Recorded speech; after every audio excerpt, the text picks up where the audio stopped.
Hello guys, welcome back to my channel. তো আশা করছি তোমরা সবাই ভালো আছো আর আমিও ভালো আছি। তো ভিডিওটা ছিল শুক্রবারের, মানে রান্না পুজোর পরের দিন, যেহেতু গরম মুখ হয় তো গরম মুখটা হয়নি, কারণ মানে বৃহস্পতিবার ছিল। তো যাই পারে হোক, শুক্রবার এখানে বাবা আর মা মানে বাজার থেকে এসেছে। এখানে কিন্তু দুপুর 2টো বাজে। তো আমি ঘুমাচ্ছিলাম, মা বললো উঠে গিয়ে স্নান করে আয়। তো স্নান করে এসে দেখলাম যে গরম জল করে প্রায় মুরগিটা ছাড়িয়ে বাবা পুকুরে ধুইছে। আমি ঠিক সেই সময় এসেছি, মানে আমার স্নান করার মানে কিছুক্ষণ টাইমের মধ্যে কিভাবে গরম জল করে ছাড়িয়ে নিয়েছে নিজেও জানি না। তো এখানে বাবা কিন্তু ভালোভাবে পরিষ্কার করে ধুয়ে দিয়েছে। মা এখানে কিন্তু আগে থেকে অলরেডি, মানে যখন গরম জল করে বাবারা মুরগি ছাড়াচ্ছিল তখন মা মশলাটা করে নিয়েছে। তো এখানে দেখতে পাচ্ছ মানে রানিং কাজ চলছে, এখানে মুরগি কেটে একেবারে কড়াই ফেলছে। তো ব্যাপারটা তোমাদের হাসিও লাগতে পারে। তো এখানে কিন্তু ভালোভাবে পরিষ্কার করা ছিল।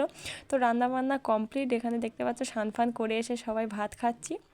তো বাবা মার সাথে খাওয়া সত্যি একটা আলাদাই মজা। তো ভিডিওটা ভালো লাগলে একটা লাইক করো, টাটা।